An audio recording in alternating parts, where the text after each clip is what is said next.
Now, the person in the United States who struggled with trying to introduce PRRT into the United States and gone through all the trials and tribulations of trying to get something off the ground, with all the difficulties that he encountered when you are the first person to the gate, is Ibrahim Del Possante in Texas. We take our hat off to him for the trials that he's gone through and the effort that he's made to try and bring us into the world that you've just heard about, that the Europeans have enjoyed for so many years, and making sure we don't lag behind. Ibrahim, thank you very much, and you're going to tell us now about the American experience, where we are now, and where we propose to go in the future. Thank you.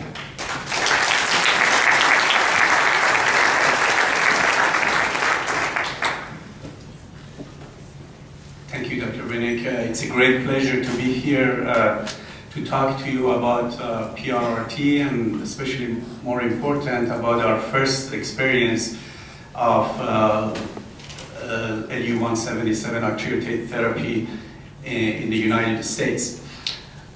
Before I start my talk, I would like to congratulate Dr. Thomas Addorisio and Dr.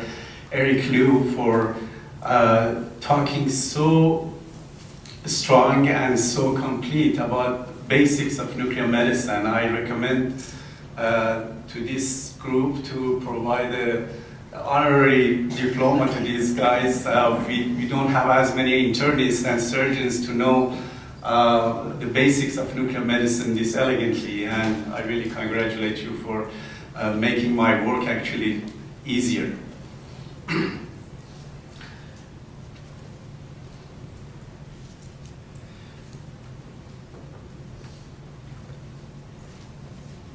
In this slide, I would like to talk to you. You have heard a lot in the last couple of days, I think, about PRRT, and especially in the last couple of talks, more specific parts of PRRT.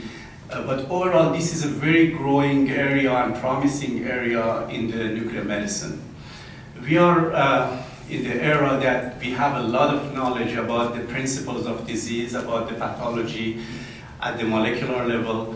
And I think nuclear medicine is leveraging all this knowledge in improving our capability in treating patients, and especially in treating cancer patients.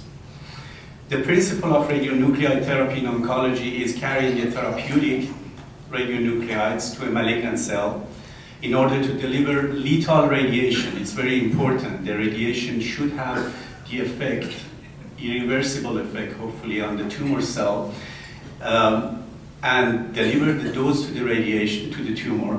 So it can kill the tumor, but at the same time, we need to balance it with the effect that it has to the normal tissue. So it's a very delicate balance between therapeutic effect versus effect on the normal tissues. In this statement, as I mentioned, therapeutic radionuclide is a very important. So the radioactivity that is delivered to the tumor needs to have a killing power. Any cancer, if we can deliver enough radiation, we can kill it. But at the same time, we have to make sure that we are not damaging the normal organs. Or at least if there is some damage, there is minimal or reversible damage.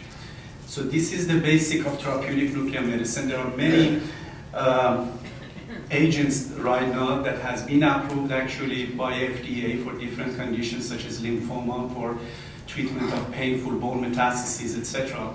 And I think the menu that we're going to have in future is going to only increase. In this slide, you see the three types of radiation that we are dealing with. Alpha emitters are much stronger. They are very strong radioactive emitters. They typically stay at the site of insertion, so they don't travel in the tissue line, and they have a lot of energy, basically. So these are alpha emitters. Obviously, since they stay in the same area, they don't get out of the body. There's no way to image this radioactive decay. But at the same time, it's the most energetic radioactive material that we have. So we call it the alpha emitters. Beta emitters, on the other hand, they are less energetic, but they can travel in the tissue for some few distance, a few millimeter, or sometimes to the level of centimeter in the tissue. And the gamma emitters are typically our agents that we use for imaging. Because of their path length, they can get out of the tissue, and therefore if we put a detector outside the patient's body, we call it a gamma detector or PET scanner, we can detect these gamma rays, and therefore we can create an image of that. So majority of the nuclear medicine tests that we have that we are able to image, we are using radioactive materials that they emit gamma. We have some in between also, agents such as lutetium, for instance. It has both beta and gamma, and therefore we can use them for therapy as well as for imaging and dosimetry. This cartoon shows basically the same concept that I just described. As you can see, the alpha emitters, they stay at the same area that is inserted. Beta particles can travel a little bit in the tissue, a few millimeter to a centimeter, and gamma rays, they can just zip through the tissue, and if we put a detector on the side of the patient, we can image them. Another important effect that we think when we are using radioactive materials we have is any tumor, any cancer, when it grows, it has to develop new vasculature. It needs the blood flow for basically feeding the cancer cells. When the tumor masses, they increase to a certain level, the amount of blood to the tumor decreases. And one of the hypotheses for failure of therapy for cancer is that we cannot reach to those cells, that they are not dead, but they don't have enough blood flow, and therefore chemotherapeutic agents, all our therapeutic agents, they cannot reach in a higher concentration to those areas, and therefore those cancer cells can actually escape. One advantage of radioactive therapies is that this is on your right. This is the example that I just told you. The cold antibody, for instance, the cold peptide can reach to certain cells, but if the concentration for the cells in the middle, they are not high, they cannot reach to those cells. On the other hand, since radioactive material can travel in the tissue, the basically radioactive material, although the blood flow is not complete over there, but the radioactive material still can reach to those areas and can kill those cells. So this is what we call it the crossfire effect, and we think that this is one of the advantages to this kind of therapy, in addition to be a targeted therapy, reaching mostly to the target cells and killing those cancer cells. So in summary, the advantages of targeted radionuclide therapy: number one, we can identify the candidates before the therapy. This is a concept of theranostics that has been described this afternoon. We have a diagnostic test which works like a test drive with a much lower dose that we can use to identify the patients who will benefit from our therapy first, before exposing them to a therapy that is probably is not going to work if we can't reach them. So an initial diagnostic image, in the case of the neuroendocrine tumors, whether it's Octreoscan or gallium-68 octreotide or TOC, these tests can identify actually those patients who are going to be qualified to receive the therapy and will benefit from our therapies. And only when that test is positive, we expose them to higher amount of therapeutic radiation. The crossfire effect that I just described, and therefore, since we are talking about the targeted therapy, this is a kind of personalized therapy as well. We are targeting a certain characteristics of the tumor, which is personal to that patient and to that tumor. And therefore, since this is a targeted therapy, we have a much higher efficacy, less side effects, because in case of PRRT, when we inject the radioactive material, it only goes to the areas that we have those special receptors. It stays long enough to give the therapeutic effect, and the rest of the radioactive material is going to basically wash out from the body in a few days, and it doesn't stay in the body, and therefore there is minimal effect on the non-targeted organs. Another thing is that The delivery in targeted radionuclides, it does not depend on the size of the lesion. Even at the molecular level, as long as those cells, they have the receptors, the treatment is going to reach to those areas and it's going to give the therapeutic effect. With our current technology, obviously we can identify lesions as small as few millimeters. But again, this is not any problem for targeted therapy, as long as those cells anywhere in the body, if they have those molecules that we are interested, such as somatostatin receptors, these therapies can reach to those areas and at the molecular level can treat the patient. Going to the neuroendocrine tumors, I'm not going to spend a lot of time on this. In the last couple of days, you have heard enough about the about the different kind of classifications about the neuroendocrine tumors. Typically, WHO classification divide these tumors into well-differentiated and poorly differentiated neuroendocrine tumors. The term carcinoid mostly has been assigned to neuroendocrine tumors coming from the gut. But one important thing that you have heard again is the differentiated type of neuroendocrine tumors. They all have these somatostatin receptors, 5 types, with more expression of the type 2. And that is the one that in PRRT we target. This is the percentage of somatostatin receptors in different type of the neuroendocrine tumors, and as you can see, ranging from 38% to 100%. But the majority of the neuroendocrine tumors seen in the bowel and also seen in the lung, they have a very high expression of somatostatin receptors, and therefore we can treat these patients with PRRT.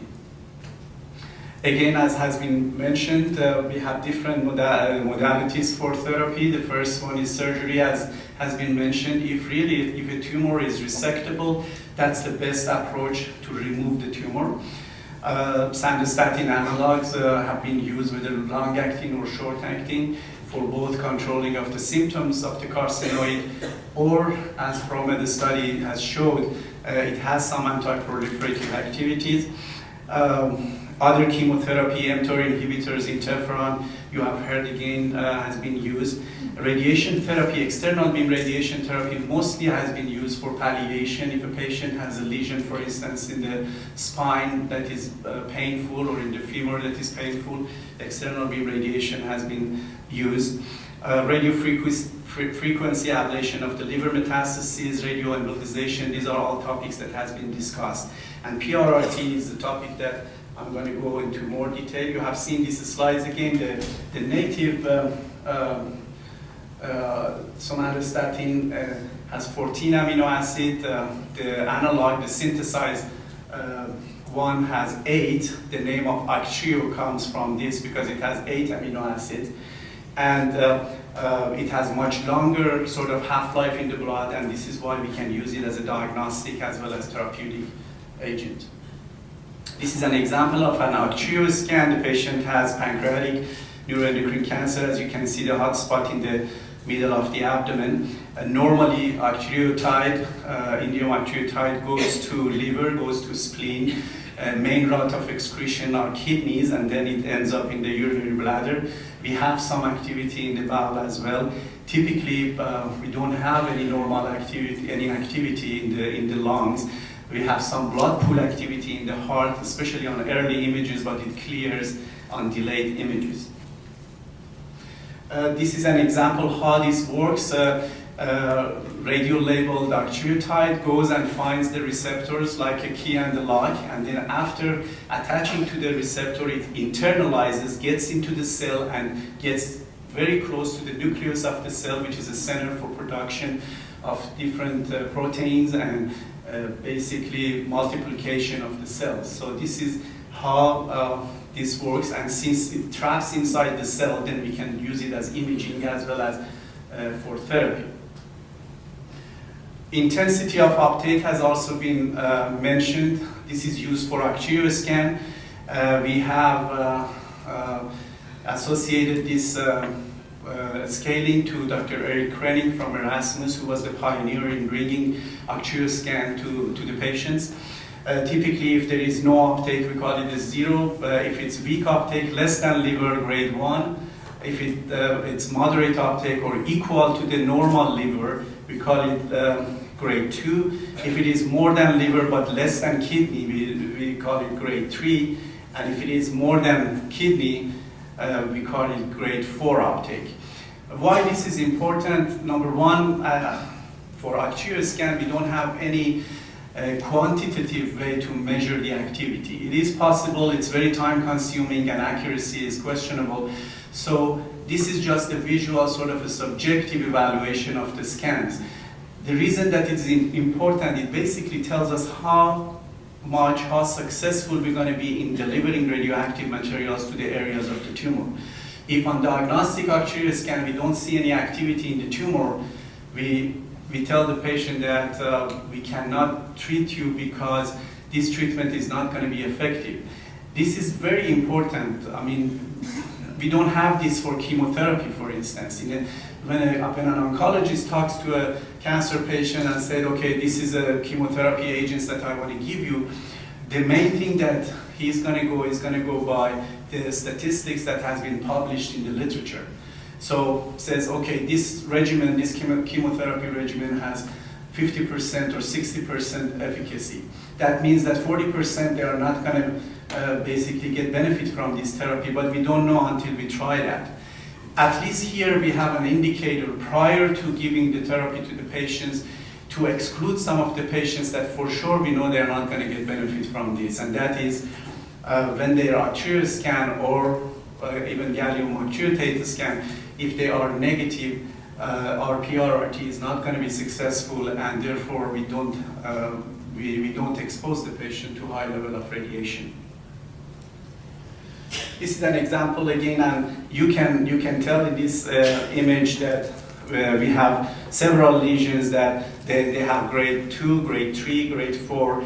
The one that has more than normal kidney, they are grade 4 uptake. So in one patient, we can have different degrees of basically activity in the lesions. We typically do not treat any patient if they have less than grade 2 uptake.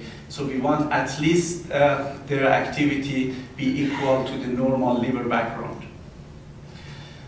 These three radioisotopes have been labeled with octreotide with different ligands, different linkers basically, DTPA, DOTA, or DOTA that you see here. These are linkers. These are like hooks that links the radioactive material to the actual peptide.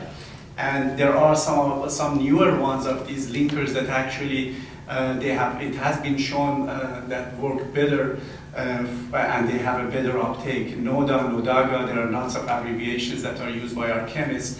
And this area of chelation is actually a very active area in nuclear medicine these days. Lots of research going on to find more robust and stronger linkers.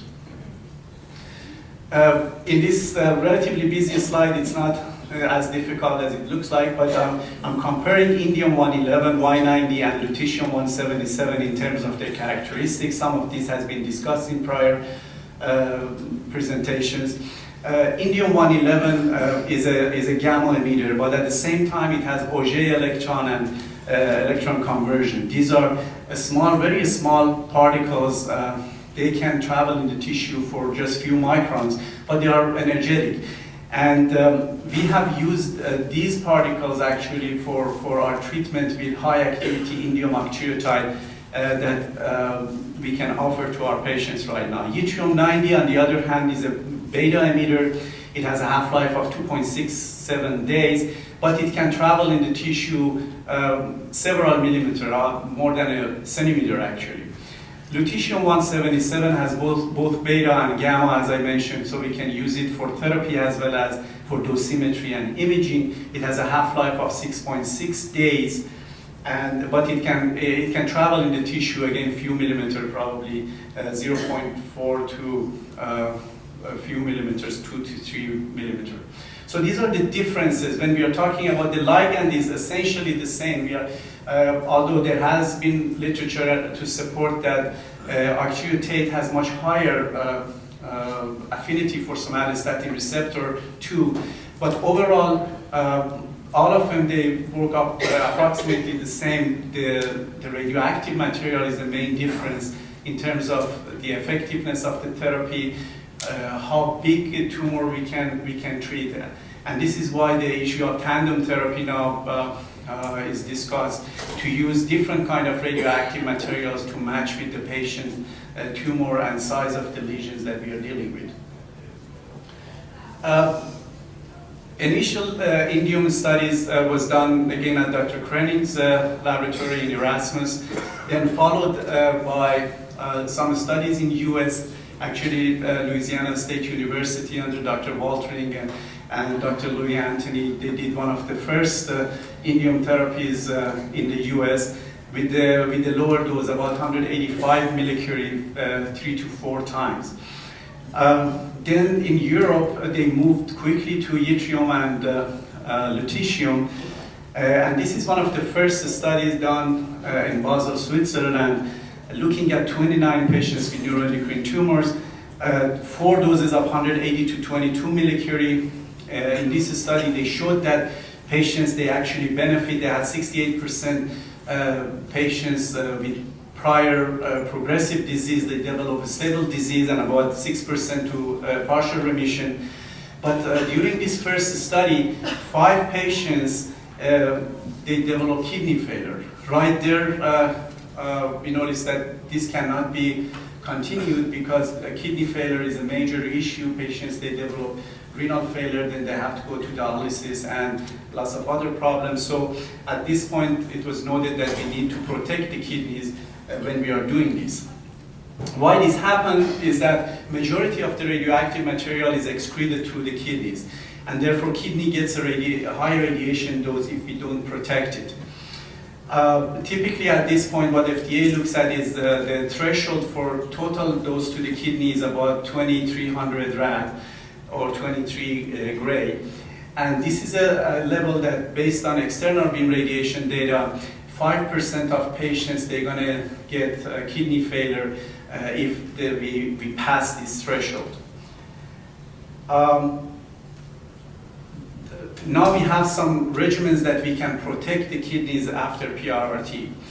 And this is basically, we use several different agents to protect. One is positively charged amino acids that can be used to protect the kidneys.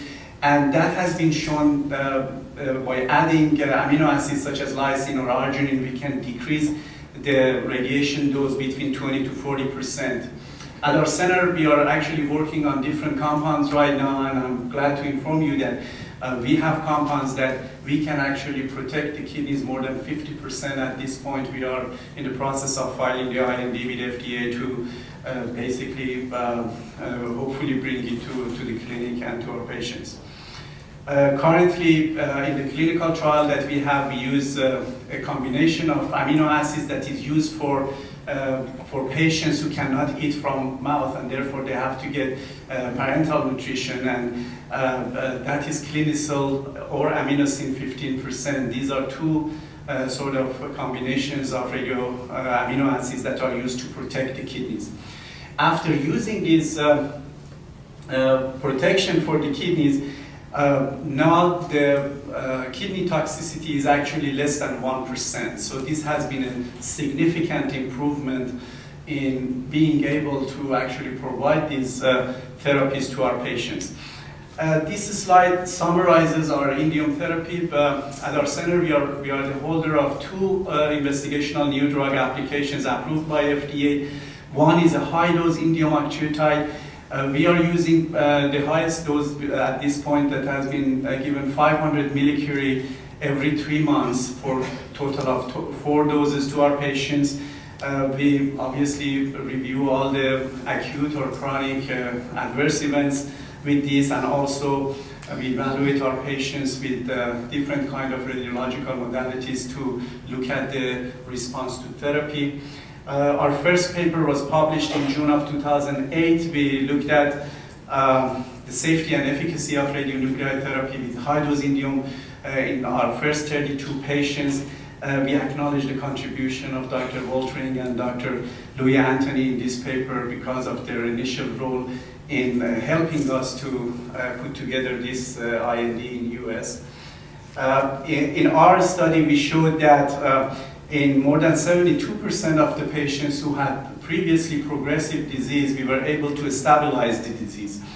Indium-111 right now is not used in Europe, I think because they have had lutetium and yttrium in basically in a fast track, and most centers they are doing that. But I think still there is a role for this, especially with the high dose, and the results that we have actually published recently again in May of 2012 in Theranostics. This is a journal that basically focuses on these radiotherapeutics. We have shown that really there is a role for high activity indium octreotide for treatment of patients. I'm going to talk about the differences of this agent versus the other one. In our group, we treated 112 patients with progressive disseminated neuroendocrine tumor stage 3 and 4. Obviously, they were all biopsy proven. Most of them, they had received the first line therapy and failed. And we assessed the effectiveness of our therapy by imaging modalities, as well as looking at the quality of life index using functional living index questionnaire for our patients. These patients, they receive, as you can see, the number of patients who received different kind of doses of these, 26 only one, 50 patients, 2 cycles, 28 patients, 4, and this is the time at the time of evaluation actually, and 8 patients, 4 cycles. We didn't have any high toxicity of the kidneys, liver, or hematological toxicities. They were all grade 1, 2, or some of them 3, but they were reversible. In terms of adverse event, as I mentioned, no major renal, hepatic, or hematological toxicity, no supportive treatment were needed, and a majority of the events were reversible. We had hematological toxicity appearing about 4 to 6 weeks after treatment, lasting probably 1 to 6 weeks altogether, but they were reversible.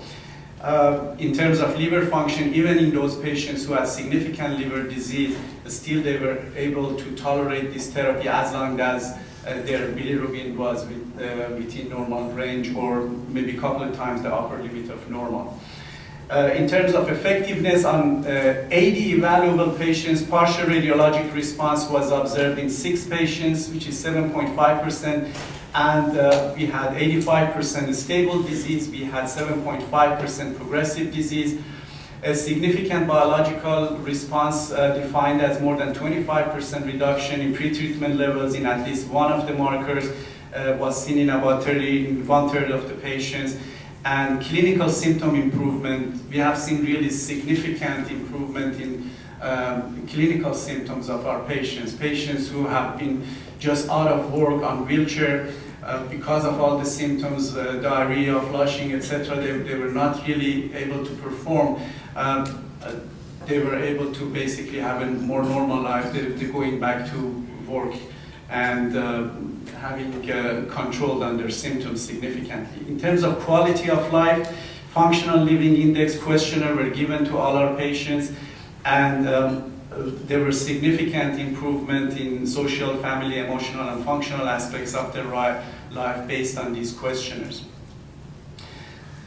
It's a simple therapy. It's an IV infusion. Patients, after doing their basic staging studies, we bring them to our infusion center. Just for radiation safety precautions, the solution of radioactive material is we put it inside this homemade sort of IV bowl. This is lead, this is very heavy, but it does the job. And it takes about 3 hours during the infusion. Majority of the patients, they tolerate the therapy very well. Some patients, they complain of some abdominal pain or nausea. But with indium therapy, we have had the least side effects actually. The patients, they tolerate it very well. Going to lutetium, this is, as has been mentioned, this is a beta and alpha emitter, both. We can use it for imaging as well as therapy. The the range is about few millimeter in the tissue. This is the initial report from Dr. Koekeboom from Erasmus, 131 patients treated, cumulative dose, very similar. Actually, the protocol that we have in our center is identical to the protocol in Erasmus. The initial data was very promising, showing basically more than 80% of the patients, they get benefit, either as a stable disease, a partial response, minimal responder, or complete responders. In this disease, I have to mention, a stable disease is not a bad thing. Actually, this is a response to therapy. If you talk to Dr. Paganelli in Milan, he's going to tell you that actually patients with a stable disease versus PR, in terms of survival, there is no significant difference. We are changing an aggressive disease into a more chronic condition like diabetes or blood pressure that patients, they know they have it, but they can live with that, they can manage that. So a stable disease is not a bad thing, especially if we have a long time to progression. And in this case, they had a time to progression of 66 months. Another study which was just mentioned by Eric, this is a Koekeboom study showing 310 patients, again, more than 80% show response to, favorable response to therapy. This slide shows the number of studies which were done in Europe therapies, while US didn't have any of these, and this is why we thought that definitely we need that. It took us 3 years and more than $500,000 cost to get this through the FDA. And finally, we were able to start our first treatment in October of 2010 in US. We did this collaboration with Erasmus University, our colleagues in Europe. And this is basically our protocol, which is identical to the protocol of the Erasmus. Patients, they get in 2 arms. We get lutetium on one side with normal saline, and then amino acid to protect the kidneys on the other arm. This is an example of this. And we do post-therapy imaging after treatment to do dosimetry and to make sure that they go to the right place. We do this in an outpatient setting. Patients, if they're coming from out of Houston, they go to the hotel. The only difference after therapy is that they don't get any housekeeping at their hotels. They can get anything in the room, but nothing gets out of the room until our technologists, they go to the room and actually release the room to the housekeeping after surveying the room and making sure that there is no contamination in the room. And anything else will be basically checked for any kind of radiation contamination. This is a link to show the lutetium therapy, but I don't think you have internet access. I was told it's not, so I can send it to you if you are interested for this. Just one example, this was a patient unknown to have any disease, goes for virtual colonoscopy, and here it shows pancreatic mass. And then this is a treatment, this is a patient's diagnostic showing the activity in the arterial scan on here, and then in lutetium therapy in the middle. The APRO is a FDG PET scan before the treatment showing the disease, if I can show it. And then after 2 cycles of therapy, basically, it's clear in the FDG scan. It has been talked about before about the indicators of response to therapy. One thing I want to mention is this is the results of our first experience in US, 39 patients for lutetium therapy. 37 of them, they had gastroenterohepatic, and 2 of them bronchial carcinoma. This is the demographic, different males, females, and different age range. And as part of this, we did full phase 1 dosimetry. We did not see any significant early toxicity. We followed the patient for 8.2 months, ranging from 0.3 to 17 months. And we had 31 evaluable patients, different type of, basically, a grade of tumor. And I guess this is Well, if you give me just 5 minutes so I can, this is a fun.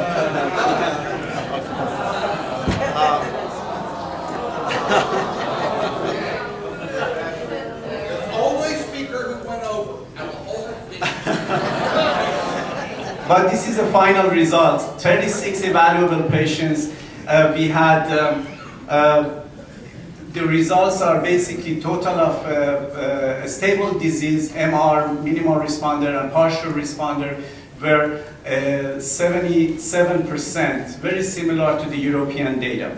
One thing that we want to say, F18 FDG PET scan is valuable indicator, and here when we are dealing with a positive FDG scan, we are dealing with a more aggressive disease, and this is one of our outcomes as well. The quality of life definitely was improved in all our patients, and I guess I had too many slides to show you. I was very excited.